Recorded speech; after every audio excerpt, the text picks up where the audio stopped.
Hey folks, I hope everybody is having a good day. I hope all is well. I just wanted to kind of surprise y'all with a bonus episode. The following is a talk given by Erik Davis and Jennifer Dumpert. This talk happened on August 13th, which was a Tuesday, at Clinton Street Theater here in Portland, Oregon. You're going to hear both of them talk a little bit about their books. Erik's book is Weirdness, the one he's talking about today at least. And Jennifer Dumpert, of course, is talking about her book, Liminal Dreaming. Fascinating subjects brought to you by fascinating people. Today's audio is made possible by Portland Psychedelic Society, a great welcoming group of people with tons of knowledge. They have a Facebook group, and their YouTube channel has a bunch of videos and lectures on there. If neuroscience and psychedelics interests you, I highly recommend going and checking them out. Thanks again, Portland Psychedelic Society. I wish everybody a cool, calm transition into the new year, and I hope you enjoy. Good evening, Portland! Welcome to the Portland Psychedelic Society. It is our tremendous honor to welcome tonight Erik Davis and Jennifer Dumpert for Liminal Mind.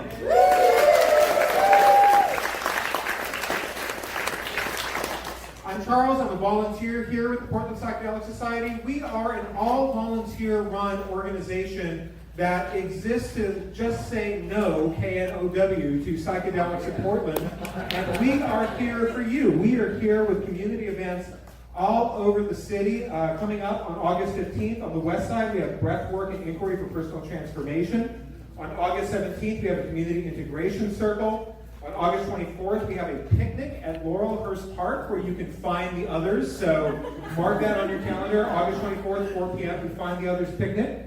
And back here at the Clinton Street on September 3rd, we have Jordan Weiss presenting Primordia Emerging, How Mushrooms Are Saving People's Lives. So this is going to be a really excellent how to, why to, and what to expect when you do kind of a session. So please do come out.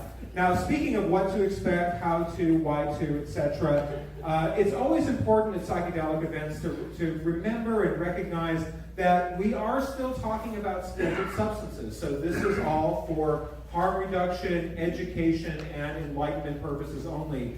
We will provide you with amazing information. We will provide you with the access to community, but we will not provide you. Please don't ask Please don't ask your neighbors. Please be cool about it, because that makes sure that the community can continue to do really cool stuff like this. I'd like to take a moment to acknowledge just some of the great folks that work behind the scenes to make this happen. Here at the Clinton Street Theater, I want to thank our crew tonight, Pierce, West, and Melissa. Let's have a round of applause for them.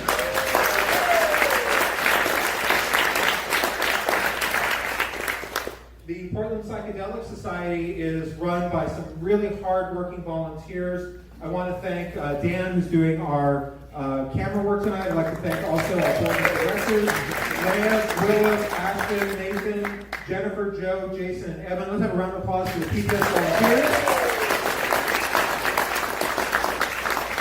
If you want to be a volunteer, we want to work with you. Come find us at this table over here at the end of the night. Not only can you get one of these amazing Portland Psychedelic Society t-shirts like I'm wearing for a $20 donation, but you can also find out about how to volunteer and how to be involved in some of our future events. One of the more exciting future events is save the date for October 26th.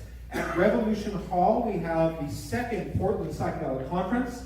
We're really excited to be hosting James Fadiman, Kalinda Iyi, Rachel Harris, Andrea Ward, Merrill Ward, and many, many, many, many, many more. You can get your tickets now, and I'll get out of the way of the slide there. You can see where you can find us, where you can get your tickets. We're on Facebook, we're on YouTube, we are on Meetup, so please do make a point of checking it out. And I gotta say that this event would not be possible, not just without the community of volunteers and the community of folks here, but without the community making handshakes and saying, hey, I think that there's somebody that would be great for this. So I want to give a really big shout out to Na Young, who made this whole thing possible by setting us up with American Justice. Thank you so much for making this possible.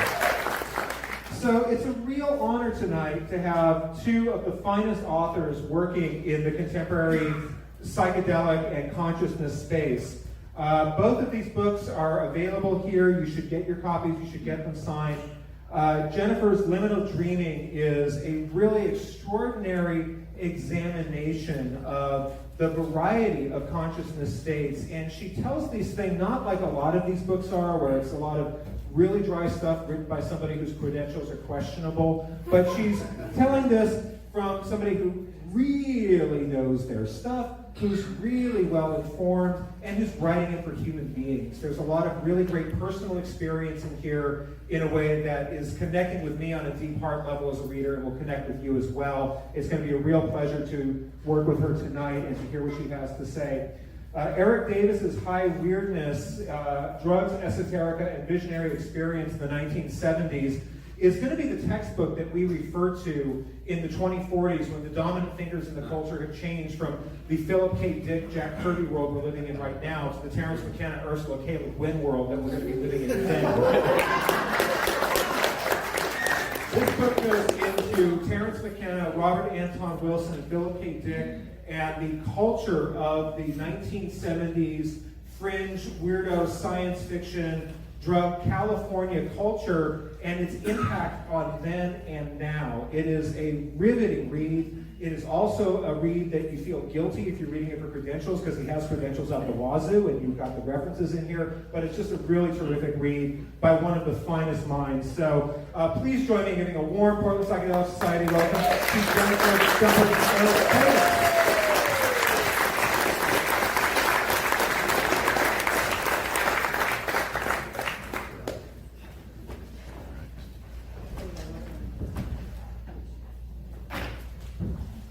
Hey folks, how's it going?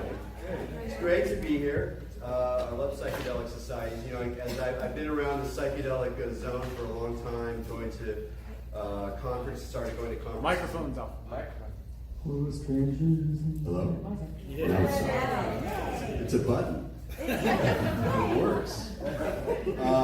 I've been going to psychedelic conferences. I first started in the early 2000s. So I've seen the whole scene change dramatically, of course, now over almost 20 years.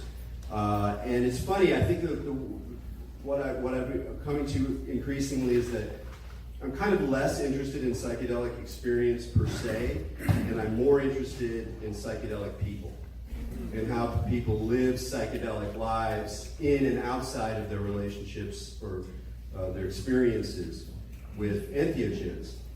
And I think both of our books really speak to this kind of larger sense of psychedelic, although my book really goes into some detail about, quite a lot of detail about how to think about really, really wild trips and experiences.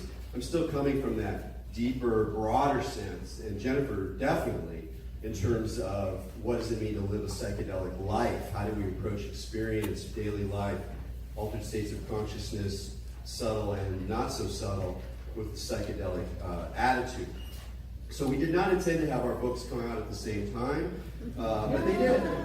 It came out in May this year, and we've been mostly doing events alone, but we've done a couple of things together. And tonight's the first time where we kind of decided to come together and actually have a conversation, about the books, but also about what they share. And because, of course, they both come out of conversations that she and I have been having for a very long time. And so we really hung it on this idea of liminality, the in-between, the threshold space. I'll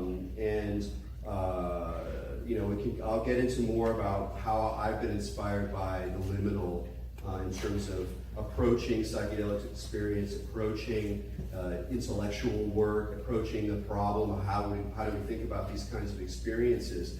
But I thought we would just start out talking a little bit about liminality in general.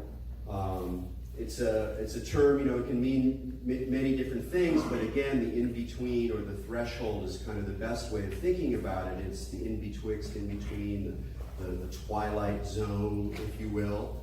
And one way of thinking about, or one aspect of liminality that's very important to me and the story I'm telling here, and to some degree psychedelic culture and how it's changing, is that at least in the West for a long time, psychedelics have been liminal, meaning that they were in the margins, they were on the edge, they were not in the mainstream, they were someplace you had to go to, you had to move into a sort of, here be dragons, like at the edge of medieval maps, kind of space in order to find the others. That's where the others were, is that they were in the margins. And one thing that unites all the three dead white guys that I talk about in my book is that they were all very deeply marginal in their social location, their income, their attitudes, at a time when there were a lot of people who were really rejecting the mainstream and in fact couldn't really even find their way back if they wanted to, because the times were so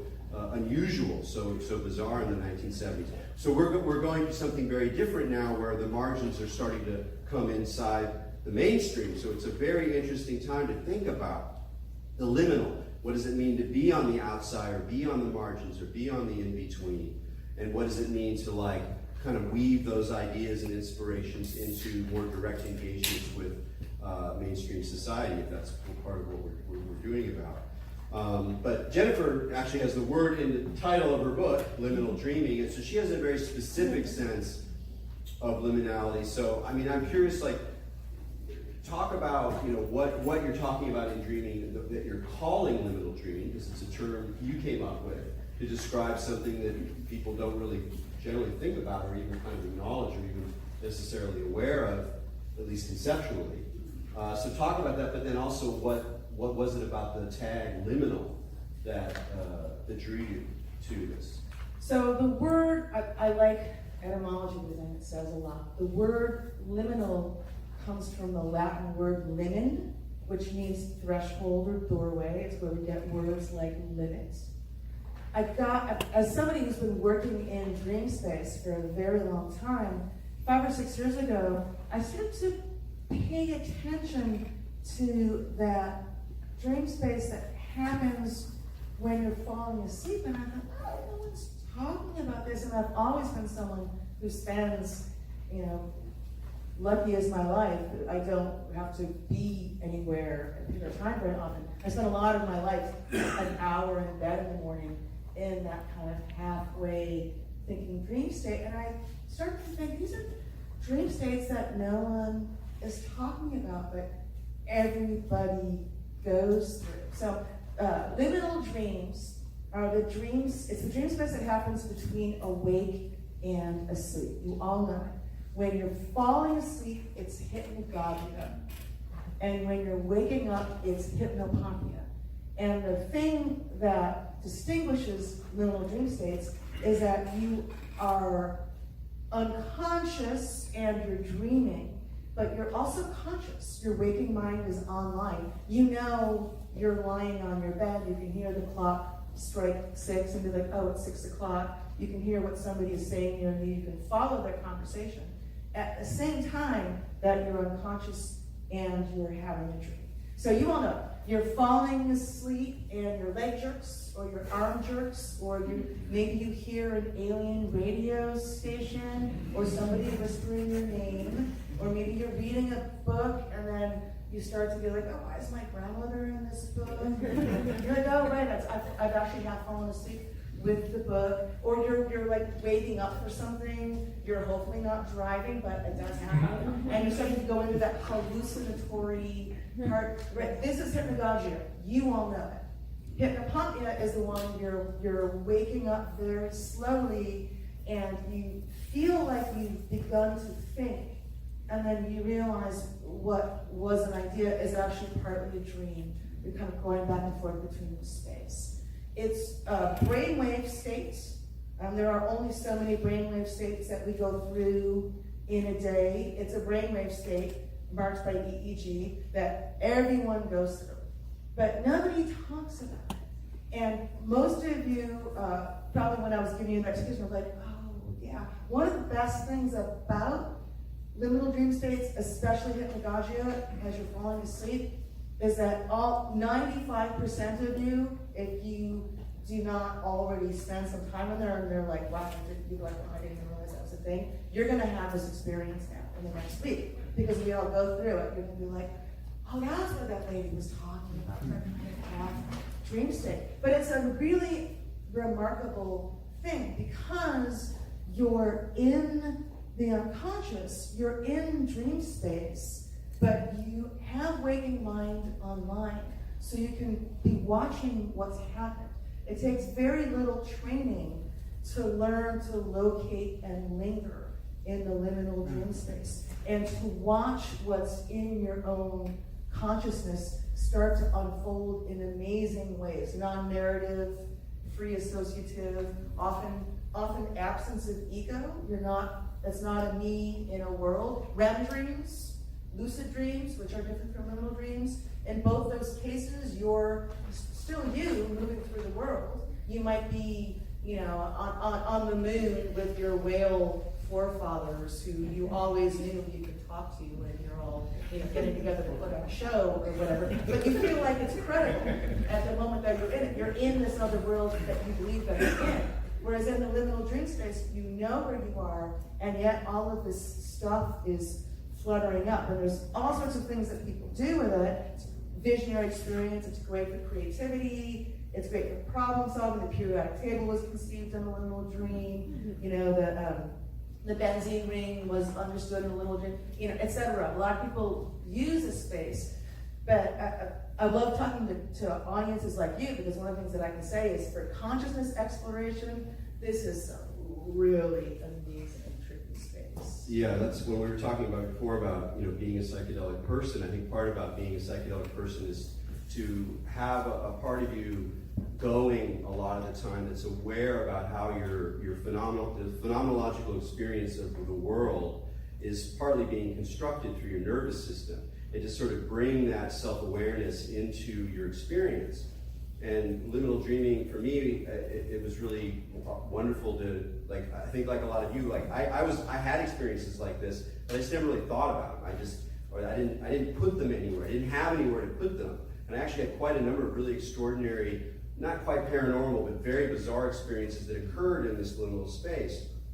But as Jennifer was doing more research on it, I became a little bit more conscious of it. And just to give you an example of kind of what I'm talking about, and represents this two states where you're sort of aware of your own unconscious, is I was napping in the afternoon, which is a really good time to explore this kind of space. And my eyes were closed, and I was like, oh, I'm still kind of here, just sort of staring into that dark, misty night sky of your closed eyelids, the closed, before the closed eye visuals kick in, that kind of space. It was just kind of hazy a little bit, and then I kind of noticed there were these little phosphenes going off, perfectly natural, physiological effects of the visual system, closed eyes, a little bit of a twinkly stars in the night sky. And then I was like, oh wow, this is pretty clear. And then as I watched it, there were 3 of them, and they became a triangle. And I'm like, whoa, that's pretty cool. And then I'm awake I'm watching this thing happen. And then the triangle became a pyramid. Boom, boom. And then the pyramid became an object in an immense desert landscape with these little dudes going along on camels. And I'm just watching this whole thing, knowing that this is my mind doing it. And so there's a sense, and that to me that's a very kind of psychedelic perspective, because it's not just that you're having a vision, it's that you're aware you're having a vision, and that part of the vision, a lot of the vision, is the construction of your own nervous system in kind of a visionary, imaginative mode. And one of the really cool things about this book is it sort of it reminds you of things you already know, and then it gives you all these practices to work with this material, because as she says, it's way easier than lucid dreaming. We've all wanted to lucid dream. We've had lucid dreams. Some of you are probably lucid dream practitioners. It's really hard. It's really hard to do. But this realm is a lot more available, right? It is, because everybody is a natural liminal dreamer. And when I'm talking to different audiences, I often talk about the ways that you can use liminal dreaming, creativity, problem solving, whatever, but For me, a lot of it is just, it's very psychedelic. And as we sort of go through what people are calling the second renaissance of psychedelic culture, Michael Pollan's book, blah, my aunt, my straight relatives are like, oh, I understand, I'm on the board of Arabic, I understand that Arabic thing, oh my God, this book. So now suddenly it's like become this kind of mainstream thing. And either people who are interested in the psychedelic experience but might not want to step into something that's either really strong or illegal, or people who have done a lot of psychedelics in their life and want to have experiences that are really psychedelic. This is an amazing doorway into those kinds of things. And just to give you, I can go on at great length, but just to give you a couple of examples. I have learned to touch type when I'm in hypnagogia. So I can go into like a hypnagogic dream space. I'm a good touch typer, and then I can type what the experience is of what's happening to me in there, and then read them in this crazy free associative world of my own memories and associations and sort of dream perceptions. And so I see this swirl of my own consciousness that, and this is going to sound familiar to some of you, it's this kaleidoscopic free associative world, that is moving so fast it's really hard to track any one particular thing, like these little through lines of like zinging off to these childhood memories, off these associations of things I've read, right? I can also, I've been experimenting with how many different dreams I can run at once. 6, I'm at 6. So I can have 6 different dream tracks where it's pulled out totally different worlds. There's like this melting sci-fi city of pastel colors over here. And over here, there's a rack of 70s satanic records on the strip of lawn between my grandparents' house and the street, and I can look through them and see each album cover, and I can go into each world infinite detail, and then pull out and hold them all at once. And this is some really tricky shit. And it's just buried in your mind, and you realize that those liminal zones between waking thought and dreaming thought, between this waking mind that I have right now and other modes of consciousness that I've experienced not only in dreams but in other kinds of experiences. And you can actually start to hold them all at the same time. And if you're somebody who has any kind of experience, either playing with sort of psychedelic spaces or even just playing with your own weird mind spaces through dreams or through other kind of subtle allies, which is another thing that we like to talk about, then you're really primed for this kind of work because you really know how to track those liminal zones. Yeah, it was really helpful for me too when I was doing my book, because basically what the book is it kind of sets up the psycho landscape of the 1970s and the counterculture, the end of the drift of the counterculture through a very dark and weird time. And then I look at these extreme experiences that Terence McKenna, Robert Anton Wilson, and Philip K. Dick have. And with McKenna and Wilson, it's very much about psychedelics. These guys are Prometheans. They're taking very large doses in order to get to the very edge of things, to see how far they can take the mind and to see what lies there. But Philip K. Dick, the science fiction writer that people know best because he wrote the book that they made Blade Runner on, but he's a great author. I'm sure some of you out there are familiar, and probably there's some dickheads out there. Sorry, it comes out. Believe me, I've been getting it for decades. But Dick Scholar, yeah. So with PKD, it's more internal. He did use drugs, he did try psychedelics, but he wasn't a big head, and he wasn't exactly desiring to bring these on. He was more of a visionary on the natch. And his big experience in 1974. 2374 is what he called it. It's this kind of half psychotic, half religious visionary experience. He starts having these paranormal, experiences, dreams, synchronicities, messages in his head, beams of light, temporal breakdowns where like 1974, Orange County becomes Rome in 50 AD and like Christ is coming back and all this like stuff that in another person's head would be pretty much just crazy. But Dick is brilliant, so it becomes this really rich story. But when I started to look, and there's some real familiar elements of this if you know this story or some of the books that he wrote later in his life about this, like Valis or his Exegesis, which is this private document that he wrote to try to figure out the meaning of these experiences, because it's kind of like he got a revelation but never really figured out the message. And so there's some very famous parts of this story, but the more I went into it and I was reading his letters and reading the Exegesis and trying to put together what is he actually doing, I realized that it wasn't just happening to him spontaneously, that he was also practicing with it. Not by, say, taking drugs and trying to explore it, but frankly by moving into hypnagogia. And I was, oh wait, that's what he's doing in this thing. And so what he would do is he had the belief that something was trying to talk to him through his dreams. And so he would go to sleep and listen for the voices. And he would get these snippets of dream talk that he would then write down and try to figure out what they meant. And then he would use those to try to figure out his other visionary experiences.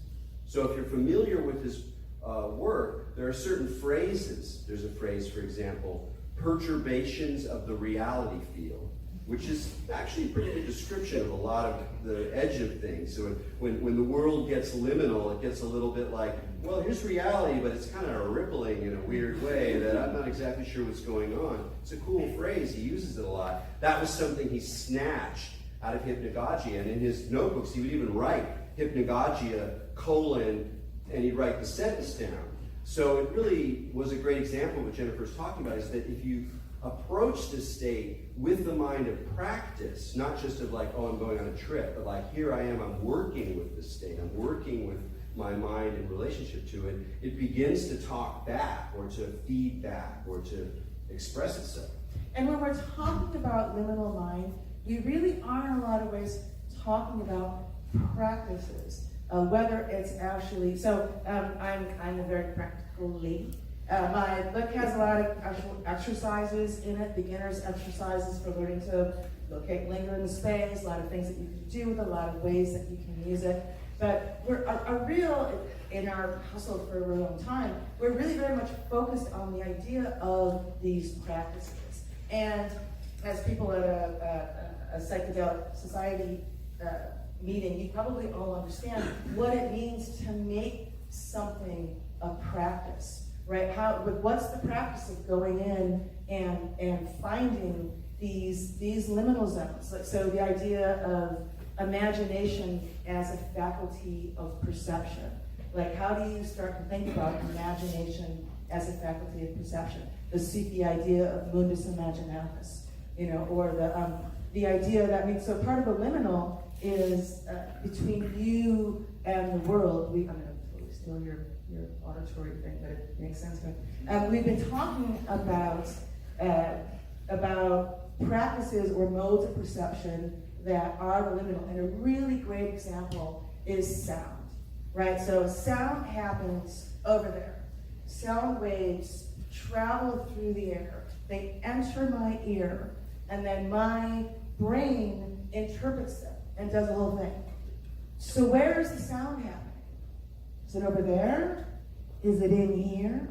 It's this kind of liminal zone, right, between me and the world. Vision is the same way. I write about this in the book. Vision is we think about vision, we tend to really privilege vision. Oh, I see.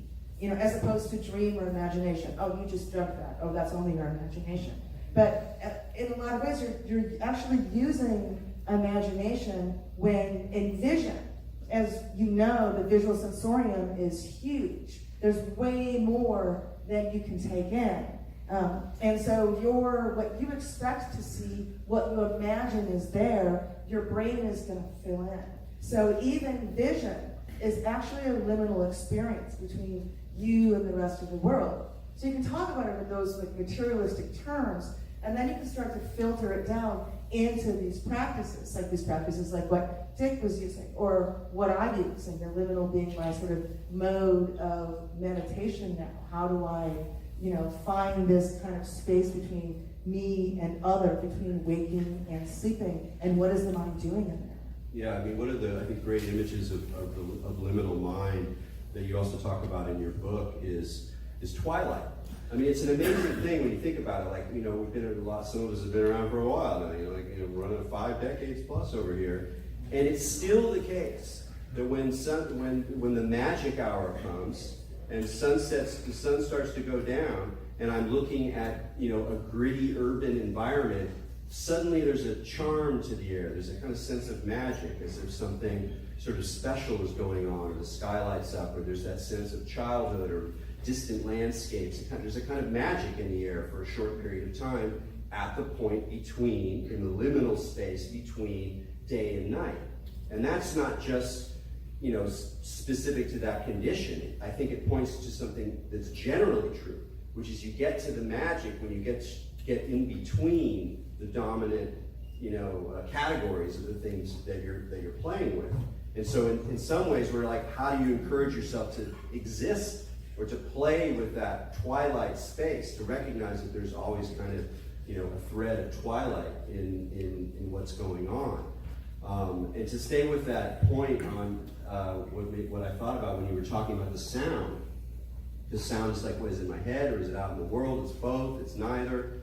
So, I am the world. But it's not in a simple way, like, oh, I'm just one with everything. People talk about that. They talk about it with psychedelic experiences, transpersonal experiences. I'm connected with everything.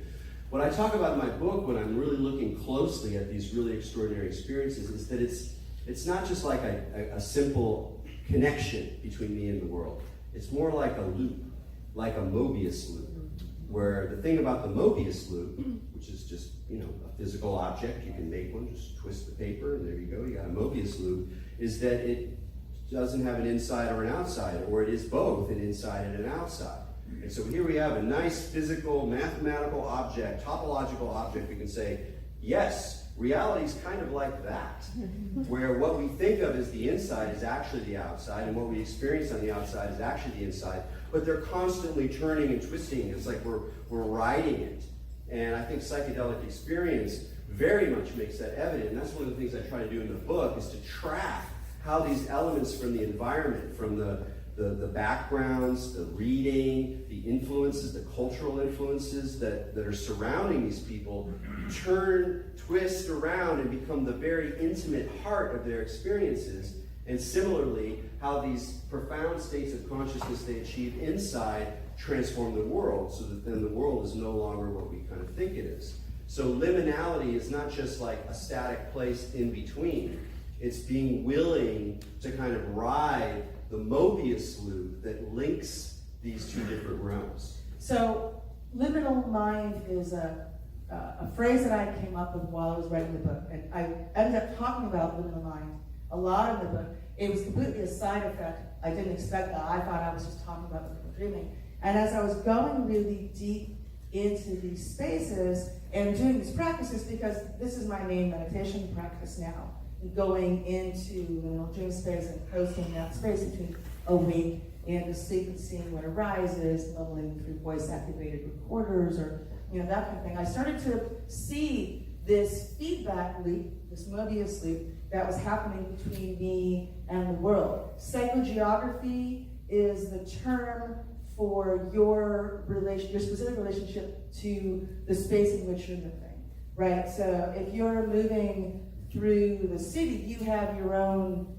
mental map, right? I mean, right now, think about what it means, how you get from your home in your mind.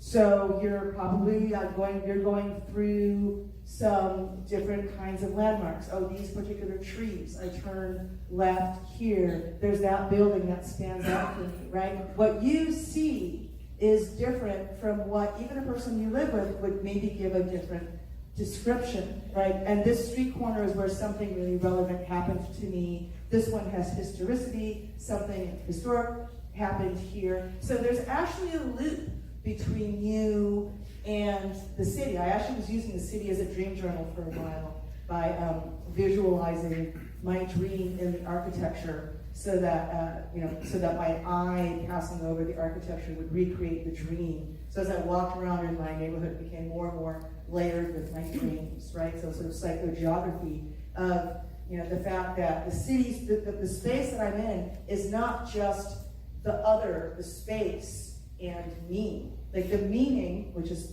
something that we're constructing, the meaning of the space, or how I understand the space, is a feedback loop between me and the space. The space doesn't care if I'm not there. If I'm not in the city, then my psychogeography isn't really there, right? But as long as I'm moving through it, there is a liminal zone between me and it, which is a thing when you start practicing in the liminal dream space, or start thinking about liminal mind, you'll start to really have a deeper understanding of what that space is. Now, I'm not talking about the purity of the New Age, create your own reality, because that breaks apart once the piano falls on your head, it kills you. It doesn't matter what you're envisioning in your life. But there's a certain degree to which there is a feedback loop between you and the world around you, and like the sound, what's really happening isn't in you and it isn't over there. It's this feedback loop. And another route into the liminal mind that makes me think of is the phrase entre chien et loup, which you talk about in relationship to twilight. And this is French for between the wolf and the dog. And what it's referring to is so if you think more about the model of twilight, why is twilight enchanted? Why does it feel enchanted? And let's put on, neurocognitive neurosciences hat. Doesn't really look like this. This is a little too hip for that. But, or whatever, Why does it happen? Well, because there is a decrease in visual feedback because of the changing in the light, so that your mind fills in what you're seeing more. And so that object, that rustling object, four-legged object on the horizon, is it a dog or is it a wolf? I can't quite tell. I'm in a space of ambiguity. My imagination is trying to fill things in. And of course, as human beings, we have a tremendous desire to know, to be certain. It's a dog. It's a wolf. And part of liminal mind, a really key part of it, and I think a really key part of psychedelic practice and cannabis practice that not enough people do, is to be okay, in fact, embrace the ambiguity of the experience. Don't try to resolve it into, oh, this is going on, or this is going on, or this means this symbol means this. Instead, become aware of the openness of experience and the multiple levels that it possesses. There's an idea that I talk about, and this is a lot of what I'm trying to do in the book, is to say, what do we do with these completely wild experiences that have paranormal elements in them, that are just so over the top, and that often include, contacts with entities. All three of the guys that I talk about have these contacts with extraterrestrials or some other voice in their head, some, higher mind. How do we talk about those? Because the standard thing, the two sides, the night and day is, the day says, oh, it's just your brain, just a hallucination, it's just psychopathology. We can explain it with the neurological language, cognitive science, misfire, et cetera, et cetera. Agency detection is a term, if you know your cognitive science, to explain why we might see entities in trees or rock faces or hear voices in our head. Or that there's the night side, which is it's all true. There's multiple dimensions of reality, and entities are communicating with me about the history of the world and my own special role in telling people about this. And so what do you do if you reject the night and reject the day? Well, then you're stuck in the twilight, but it's a wonderful place to be. And so what I try to do in the book, using a lot of heavy-duty scholarly tools, but also using my own imagination and my own commitment to evocative writing, is to try to occupy that middle space. What if we think hard about these things, but we don't reduce them? We respect neurological cognitive explanations, but we don't reduce them to that. And at the same time, rejecting, let's call it religious or metaphysical thinking, which also has a place. These are metaphysical ideas that they're playing with. It's a metaphysical world that we're in. But let's not become certain. Let's not see that as like some explanation. Let's instead try to ride this middle zone where we're just not really sure what's going on, and that's okay. One of the things I talk about, I quote, is if you ever studied English literature as I did, you might have stumbled across this notion that the Romantic poet John Keats had. That's a very famous idea in literary studies. It's called negative capability. And what he was talking about was the power of some authors, Shakespeare was an example for him, who are able, and I'm going to misquote it, but it's basically being able to be in the midst of confusions, ambiguities, and mysteries without, and this part is right, any irritable reaching after fact or reason. So that is liminal mind. And that is something that I believe psychedelics don't necessarily take us to, because some people take them as just hedonistic, maximizers of sensory experience and just sort of weird, okay, fine, whoa, this is wild, they're not necessarily reflecting on the meaning of it, or they see it as some kind of truth that it's going to take them and give them messages from the beyond or from the jungle or whatever the thing is. But I think the practice of psychedelics is precisely in more and more intelligently entering into this liminal space. But it's not just about drugs, it's about dreaming, it's about relating with all sorts of psychoactives in our lives, from tea to mugwort and some of the other things that you talk about as sort of dream enhancers.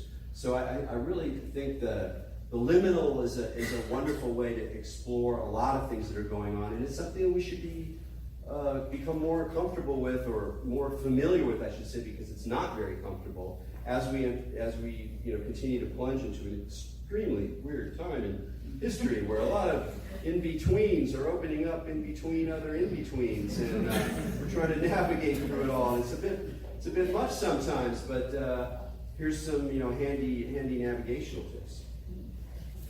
With liminal dreaming, with hypnagogia and hypnopompia, again, it's a thing that everybody experiences, but a lot of people think of it as the way station. I'm awake or I'm asleep. I'm moving through this space, but it's just a space I'm moving through from one state to another. In a lot of ways, we're encouraged to think about things in a very black and white way. We think of consciousness as on-off, right? 0, 1. You're awake or you're asleep. But in fact, there's an enormous continuity of consciousness between these two states. There's a lot that happens on the journey between one and the other. And the longer I get into this practice, the more I've been able to pull this apart, like the 4 distinct stops between awake and asleep that are like areas where I can linger. The more I spend in it, the more I start to learn. And in both my own experience, when I started paying attention to these dreams after, these kinds of dreams after decades of dream work, and often when I talk to other people, rather than going from the one space to the other space, from the 0, from the 1, so thinking about that, stopping and lingering in these weird between spaces, and actually they're very strange. I mean, liminal dreams, liminal dreaming and hypnagogia are funny, both objectively and subjectively. Objectively, just to give you a little riff on this, most of our, if you measure brains by electricity, EEG, most of our brainwave states are marked by like a sine wave. You're deep sleep, and you're going 0.5 to 3, very slow. We're here, we're very engaged, we're beta, we're going from 13 to 40 faster. Theta, which is what most of our sleep is, where deep meditators go, has 2 kind of waves. Hypnagogic spaces have 6.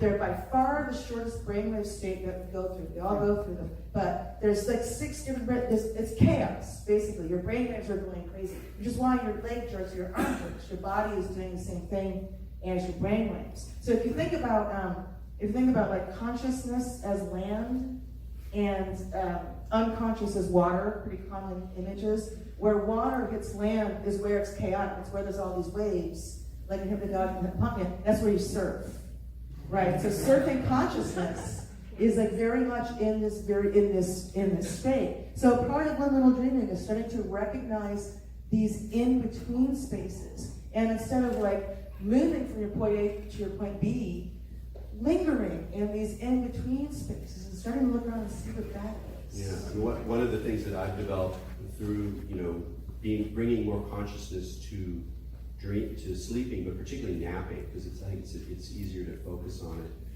is how when you wake up, sometimes you don't know where you are, especially when you travel or you're in a different, like taking a nap in a different part of your house. You wake up and there's that moment of like, I don't know where I am.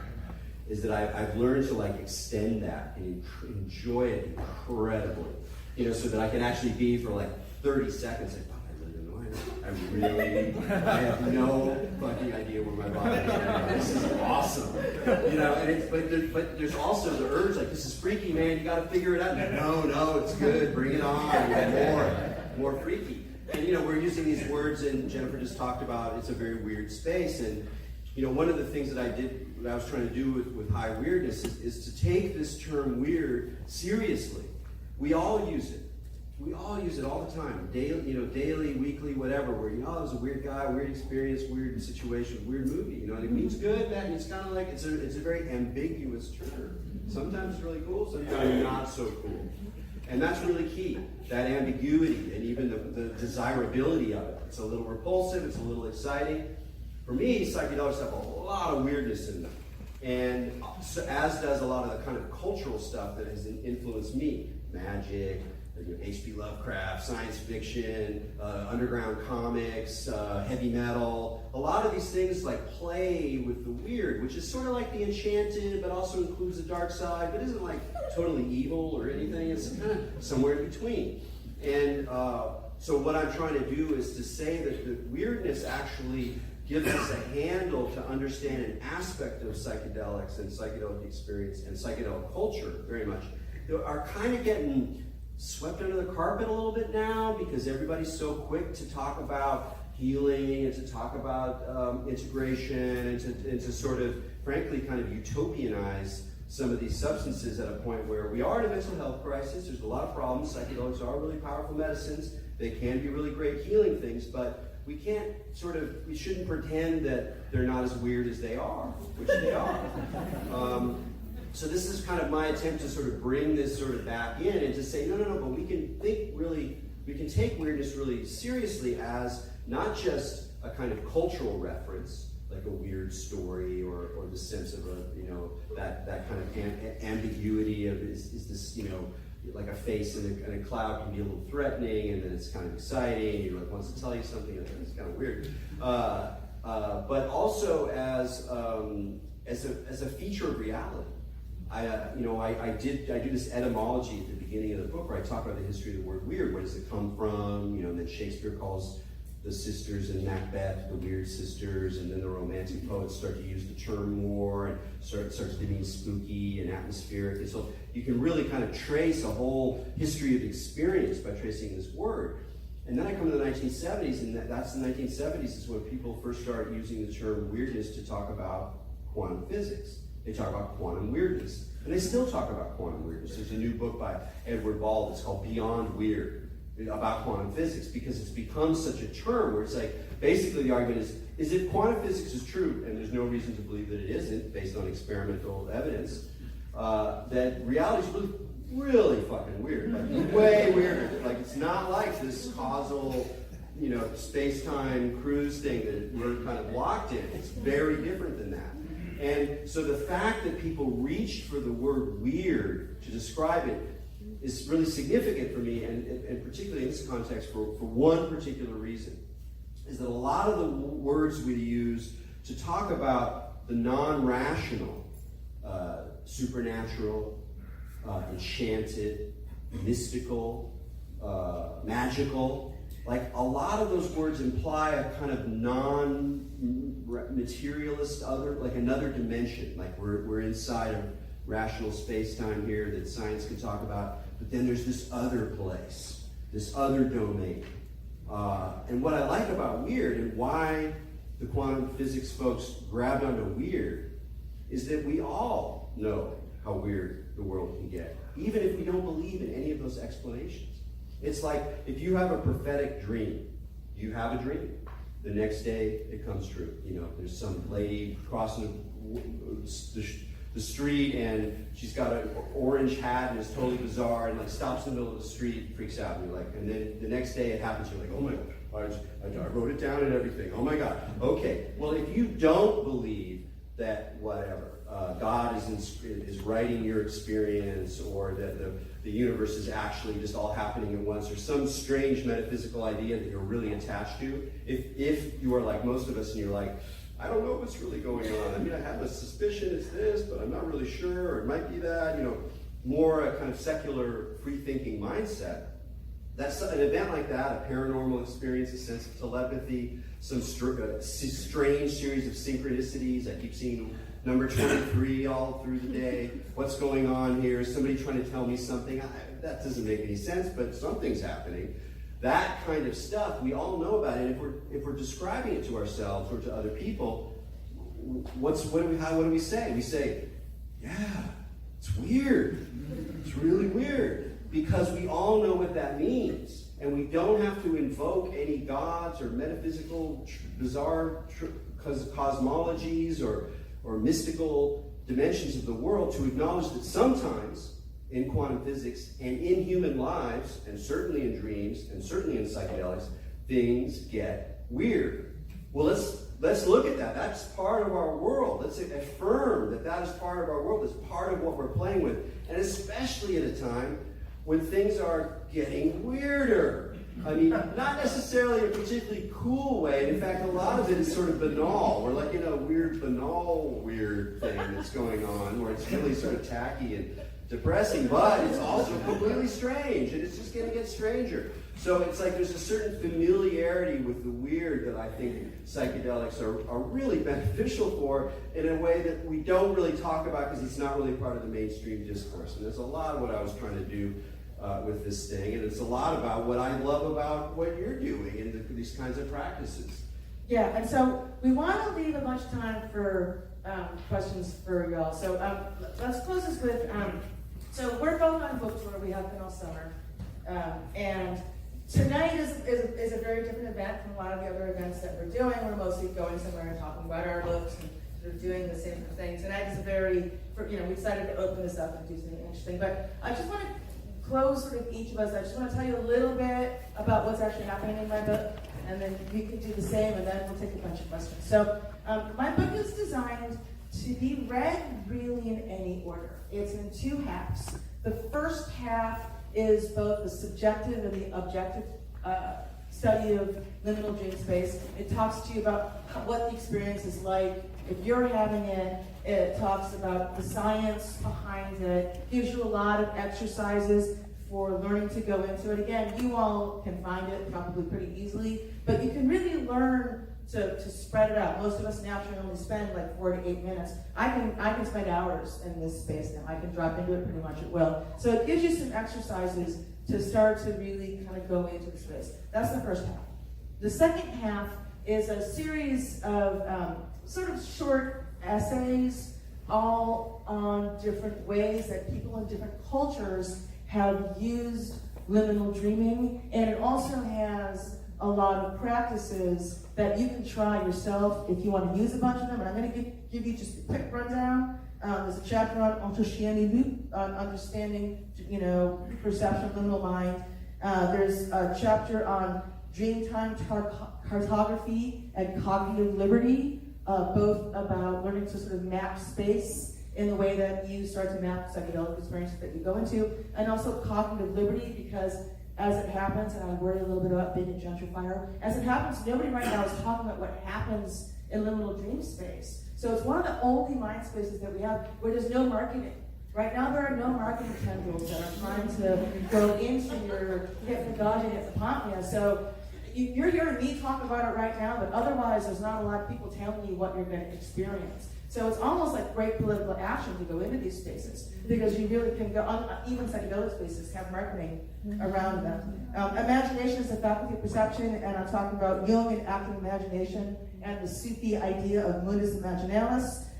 Sleep paralysis, I'm talking about psychopomp. A lot of people who are dying are actually going through hypnagogia, and I've worked with a doctor in Buffalo who actually studies this. I talk about the experience of my aunt dying and going into hypnagogia. Dream incubation, origins of Western medicine, lie in the healing cult of Asclepius, and dream incubation is this great method of problem solving. Yoga Nidra, which like asana yoga is mentioned very ancient practice, although how we practice it now is kind of codified in the 60s and 70s. It's kind of a guided meditation that leads you through liminal dream space. Lucid dreaming and liminal dream. Liminal dream is a great bridge to lucid dreaming. And then onarogens, which is anything that promotes really vivid dreaming. It might be an herb or a root, it might be a technology, it might be practice. A lot of indigenous cultures are working with onarogens. So those are all the different chapters. You can dive in, you can read any one of those chapters. Now that you've heard me talk, you can kind of skip the first part. You can go in, you can just start, read any of these chapters as it seems interesting to you and kind of roll around. And like I say, each chapter has a practice in it so that you can actually learn about these ideas, but then go in and try playing with your mind. Like, your consciousness is amazing. Go in there and spelunk your inner worlds. That's really what this book is about, is like learning to go into this cool, weird space that you probably never thought about, but you can access quite easily, where you'll have these amazing experiences. Yeah, and I guess I think I've given you a good slice of what I'm doing in high weirdness. But to add one other element of it, which is, again, I'm thinking about the 70s. I'm trying to think about these amazing writers and amazing psychonauts, and how do we think and talk about the relationship between their writings and their experiences. And again, that too is another one of these Mobius loops. There's not a clear line between experience over here and writing over there. They actually end up looping around in all sorts of ways, and using all of my hard-earned skills to try to not explain it, but open it up. But then the other thing that I think is relevant to today is that there's these very interesting similarities between these experiences. And you're like, what's going on here? Why are they having these similar motifs of extraterrestrial, science fiction, media technology, H.P. Lovecraft, shamanism? What's going on? These weird mixes. And I think in many ways they were kind of like prophets, not in the sense that they saw the future exactly, but they were throwing their minds forward into the future. And in many ways, their motifs, their ideas, and their concepts are really resonant today. And so I kind of speculate on why these things kind of weave together, what it has to say about the 1970s, but also what it says very much about today. So even though it is in some ways a book about history and these sort of liminal psychonauts, it's also written very much as a kind of resonating mirror of our own contemporary experience. So I think we'll stop there, and thanks for your attention, and do some questions.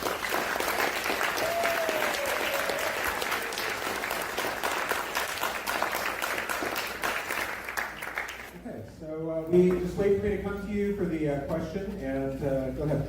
Thanks so much. I was wondering about, in terms of like talking about altered state, and how, of course, our consciousness, as you pointed out, is always altering, and how can, in terms of kinds of knowledge to reason, faith, and gnosis, and what's the relationship for either of you in terms of alterations of consciousness that can lead to gnosis, which I've heard described as kind of intuitive, like spiritual, metaphorical, emotional knowledge.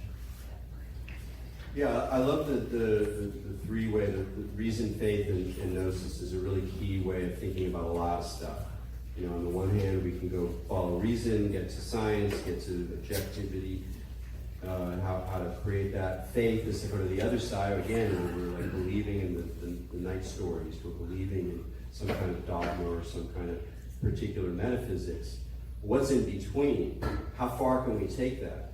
And one thing is this idea of gnosis, where it's possible to have an experience that is extraordinary, intimate, intense, and yet also has some kind of knowledge in it. And what do we do with that knowledge? And that's really kind of the interesting thing, is that I think, many of us are familiar with some kind of Gnostic experience, whether it's in dreams or in psychedelics or in meditation. But then there's this question, what do we do with that? How do we know that we know? And one of the things that I really track is seeing how people who have had a kind of Gnostic experience nonetheless are sort of stuck with the problem of how you bring it into life. Because if you totally believe your one interpretation of that experience, you're probably experiencing psychological inflation, you may be messianic, and you're almost certainly deluded. And yet, if you just go, oh yeah, I had this weird experience where I was just like one with everything, and like got all these cosmic downloads, kind of whatever, what's on TV tonight? That's clearly not appropriate either. So how do we actually work with gnosis in a way where we don't fall into these traps and yet also take them very seriously? And one of the ways to do that is through writing, is through the very process of trying to tell the story and sort of reflect on its multiplicity. So I think altered states are a way that allow us to navigate between faith and reason. We got to keep reason in the picture. We got to keep neuroscience in the picture. Down and dirty stories about social influences, cultural influences, privilege, all that kind of rational world, and yet moving in the direction of faith, but not with the certainty of faith. And so altered states become almost our vehicle for riding that in-between space, where along the way, if we're lucky, we get gnosis. But then we got to keep going. One of the things that I've really learned working with liminal dreaming is all of the different, and something I already knew, but has become so visceral, all the different ways of knowing, right? So a lot of the liminal dream practices that I have there about, or all of these realizations that people have had, inventions, Edison and Dali both use the liminal dream space to generate ideas, and go on ways people have used this. There are different ways of knowing. So your unconscious knows things that if you get your waking ego out of the way, you have access to these things, both in terms of what you already know but don't know you know, or even in terms of healing, right? You can go into your body, mind can speak to you more clearly in these ways of knowing. The body has memory. I have some practices for recalling dreams and finding the wisdom that's in dreams by using body memory, getting into the positions in which you're sleeping and going into liminal dream space. Because where your body, you probably have 4 positions in which you normally sleep. You can actually rotate through those in the morning when you're in a liminal dream space and unlock a lot of what happens in the night. You can unlock childhood memory using liminal dream spaces because you get your this mind out of the way and you can start to go into memories that you had in there and you just didn't have access to. So there's all of these different ways of knowing, different modes of knowledge, and our waking minds kind of only pay attention to 1 or 2 of them. So and again, if you're somebody who's familiar with psychedelics, you start to learn these different ways of perceiving, these different ways of knowing. It's very easy to unlock these ways. If all you have to do is use attention. So some of these practices really can get you into these different modes. Good question down front. One of my favorite quotes is from Robert Anton Wilson. It's one I live my life by, which is perpetual agnosticism. That idea of continually saying, I don't know, to whatever kind of comes your way in non-simultaneous reality. I think that's something that touches a lot on this idea of liminal thought, but it's something that we might be losing in a world that is more binary and more technological. And with your background with technosis and with this kind of movement towards technology through kind of as like a psychedelic portal, we're having this weird transformation where this medium that was supposed to be kind of ambiguous and was supposed to be more perpetually agnostic is now becoming more binary and hard-coded. How do you feel that relationship is now impacting us as a society and in terms of our appreciation of liminal thought now that we're moving into this medium that is so on or off, that is so yes or no, that it's very right, left, everything's so tense? Yeah, I think there's a couple of things come to mind. One is that I mentioned how, in a way, our world is becoming weirder, and then in another way, it's just that weirdness is kind of banal. It's like we're in a banal eschatology. And I think part of that is because there is a disenchanting function of the digital.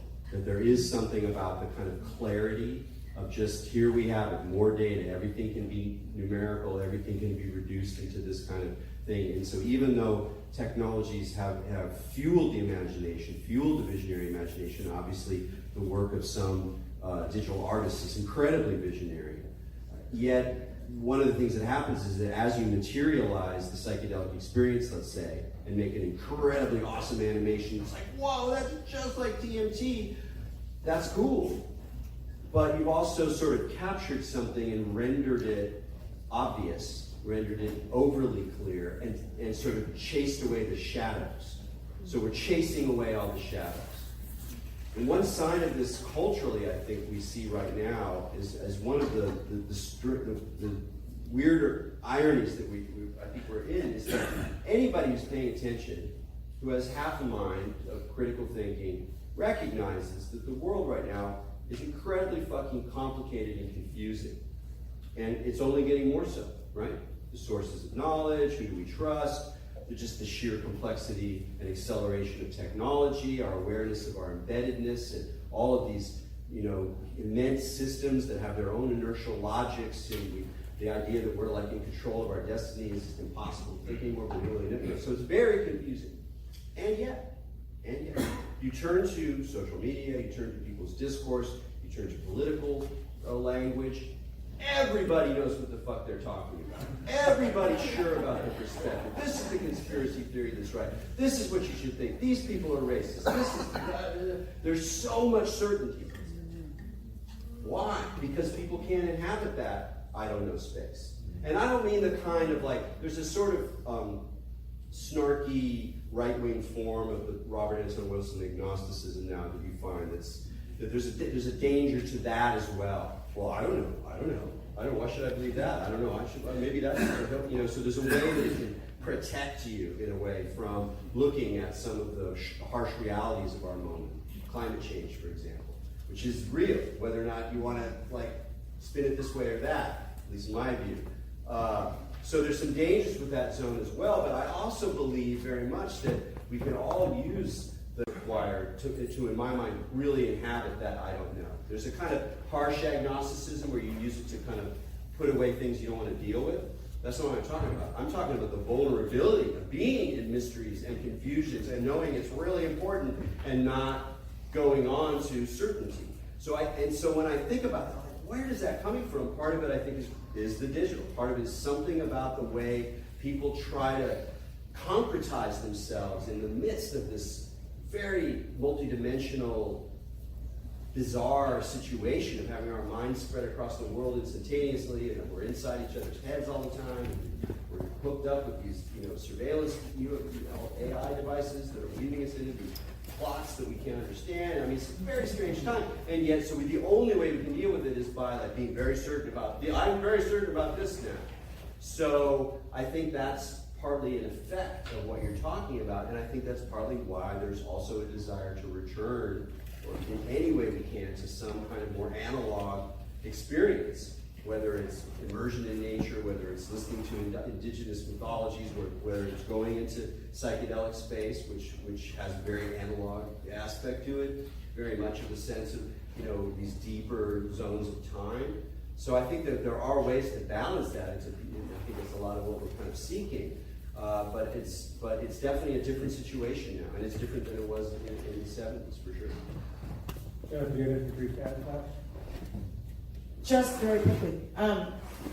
Belief. I have a chapter where I talk about belief, and spending so much time in the liminal zone has really undermined my belief in something. My idea is that X or Y is true or untrue because I'm so much, and sure, that just gets to a moral relativism, that is the domain of a lefty like me, absolutely. But when you start to, have this space, like I was talking about, between self and other, and where the experience that I am having is partly generated by the feedback loop between me and the rest of the world. You know, the kind of person that I am. I mean, nobody will deny that when you're like happy and newly in love and like getting laid, everyone thinks you look good, right? Like everyone knows that that's true, right? And nobody pretends that you're happy, you're smiling. People, you know, you have a different world. So the understanding of the way that the experience is such a loop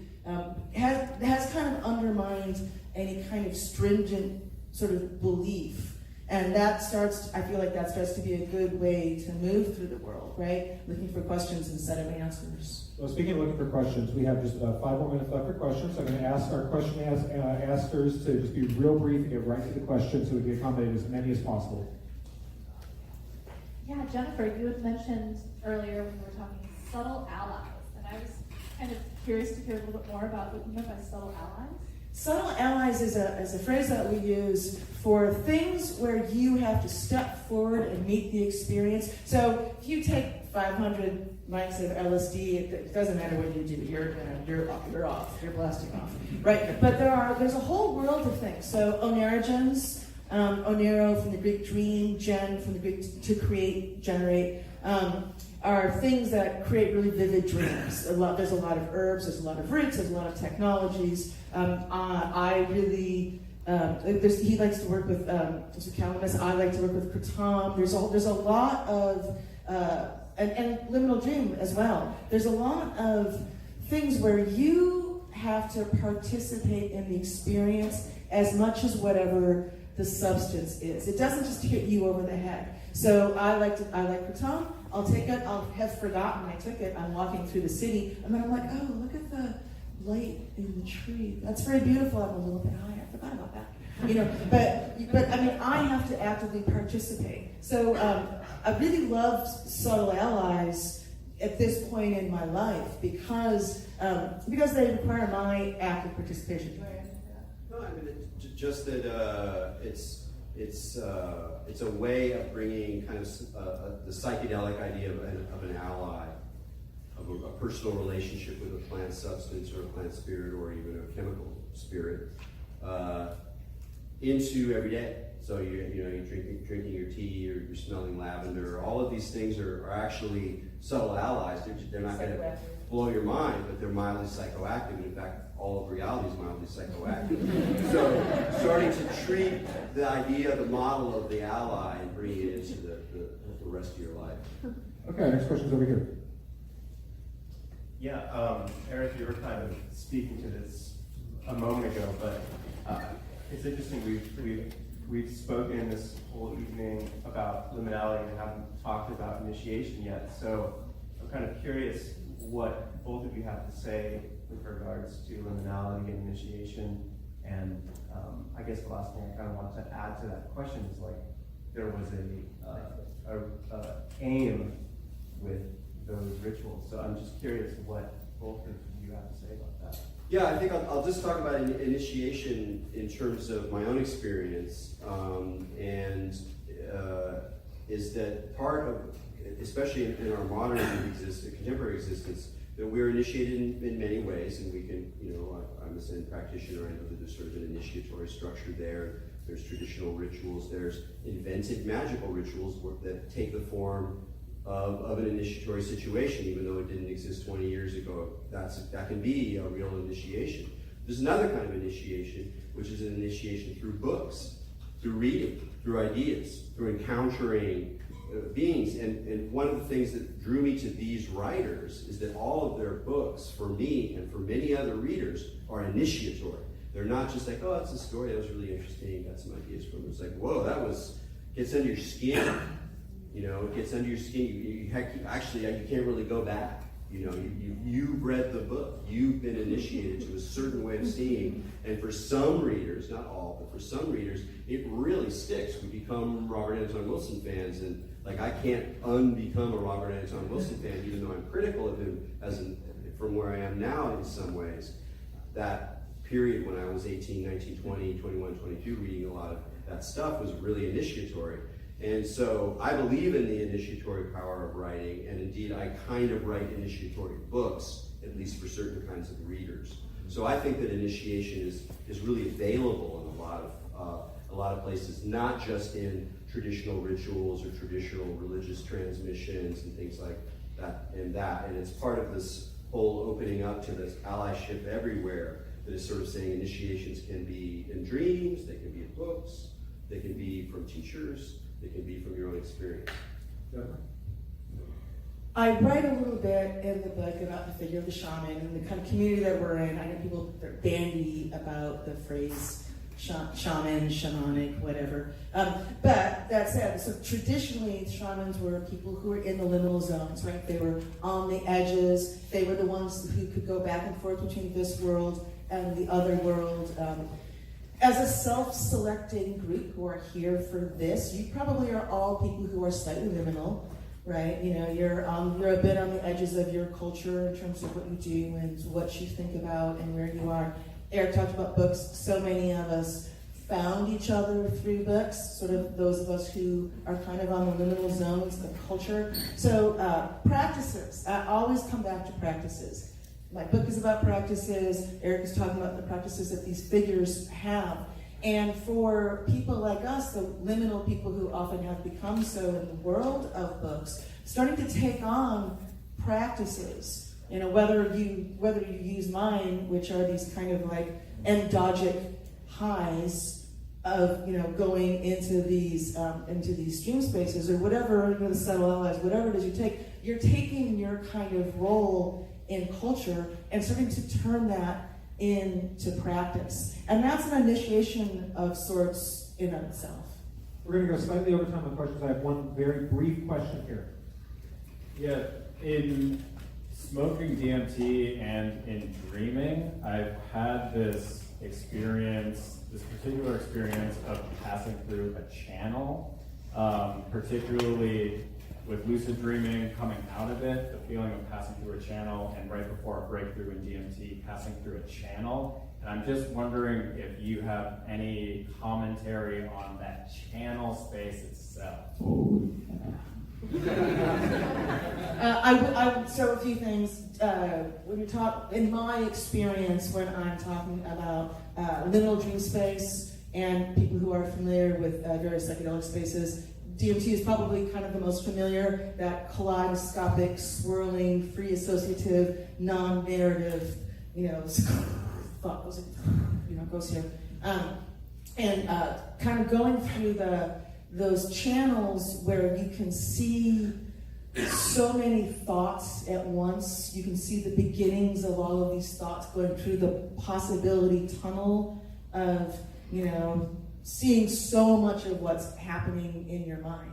And those are the spaces that I really go to in liminal dreaming. So you're getting this different view of your mind. Like sometimes I talk about the little threads that I can bring back from liminal dream experiences, like trying to describe a wave by describing a drop of water. It's very hard. It's like the DMT space. It's very hard to bring back descriptions of it. So I feel like it is a very, very similar channel in that way, but in the liminal dream space, you can do it several times a day, every day, which is nice, and start to really break down that experience.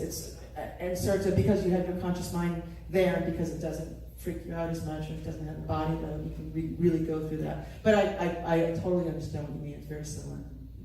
Well, I think we can wind up with saying that it's both experiences. The sense of a portal or a tunnel is the liminal. That's the threshold. So it's almost like a topological expression of this mind that we're talking about.